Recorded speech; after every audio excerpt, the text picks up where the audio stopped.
Notre fondation a, au regard des besoins d'investissement en Afrique, de petits moyens.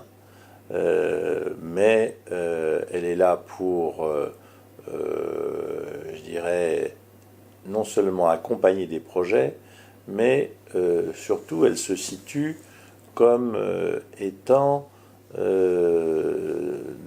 des promoteurs, comme étant une fondation, une organisation qui promeut des projets, je dirais, fait de l'ingénierie de projets et rassemble des partenaires pour pouvoir mener à bien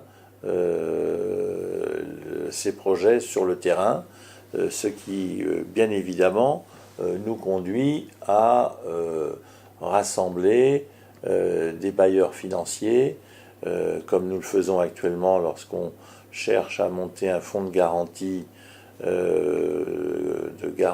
des crédits de campagne pour les petites entreprises, les PME de l'agroalimentaire, qui doivent permettre de mieux appréhender le financement des récoltes qui coûte très cher aujourd'hui par le microcrédit aux agriculteurs. Ces entreprises manquent de fonds propres, ont insuffisamment de moyens financiers et il faut trouver les moyens de leur permettre de recourir à des financements de fonds de roulement. Nous avons des initiatives, c'est en cours et ça se présente plutôt bien après évidemment plus de 2 ans de travail sur ces projets. C'est un exemple. Je pourrais prendre d'autres exemples que nous avons, par exemple au Burkina Faso, avec l'appui de l'AFD, et un accord qui a été signé avec le gouvernement du Burkina pour pouvoir aider à développer la filière soja dans ce pays. Recherche évidemment derrière tout cela de production de protéines, recherche également de légumineuses derrière cette production de soja adaptée au climat, et derrière ces productions, c'est l'idée de répondre aux problématiques d'azote dans le sol et de carbone dans le sol. Donc c'est une vision à la fois économique de besoins en protéines et également de mieux répondre aux problématiques, je dirais, d'enrichissement des sols en carbone et de nouvelles techniques de conduite des assolements. Alors, c'est pour illustrer, c'est pour montrer comment on peut s'y prendre, mais le programme est énorme et il ne faut pas se cacher derrière son petit doigt. Évidemment, le sujet passe par des politiques publiques, je dirais, beaucoup plus audacieuses, beaucoup plus engageantes qu'aujourd'hui. Je prends l'exemple, vous avez sur la zone de la CEDEAO, où il y a 15 pays qui ont formé une union économique sur l'agriculture, le budget annuel c'est de l'ordre de 200 millions d'euros.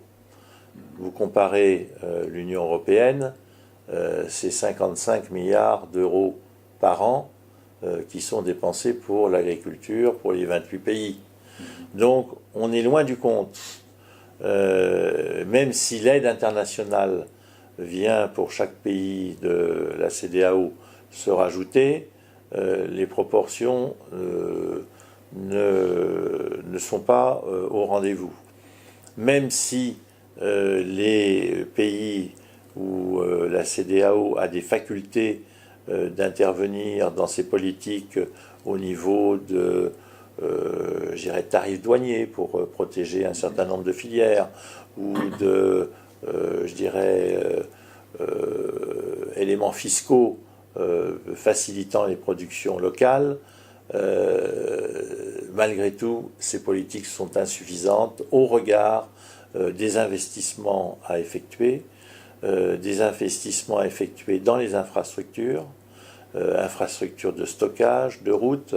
Je rappelle au passage que plus de 30% des produits collectés sont perdus, bord champ ou dans les transports ou dans les stockages, parce qu'ils ne sont pas, je dirais, adaptés aux conditions climatiques. Et c'est de la perte sèche de production. Alors que déjà, les rendements sont parmi les plus bas du monde et qu'il va falloir justement aussi progresser de ce côté. Donc, des politiques publiques très importantes, des investisseurs au-delà de la Banque mondiale, des organismes de financement évidemment publics de différents États. Il faut aussi trouver des investisseurs privés et nous trouvons. Modeste fondation, puisque vous me faites remarquer que nos contributions, nos ressources sont effectivement, il faut le reconnaître, modestes au regard de cet énorme besoin de financement. Nous avons quand même, compte tenu de notre crédibilité, de notre savoir-faire, la capacité de rassembler et de conduire, de proposer, de conduire des projets crédibles.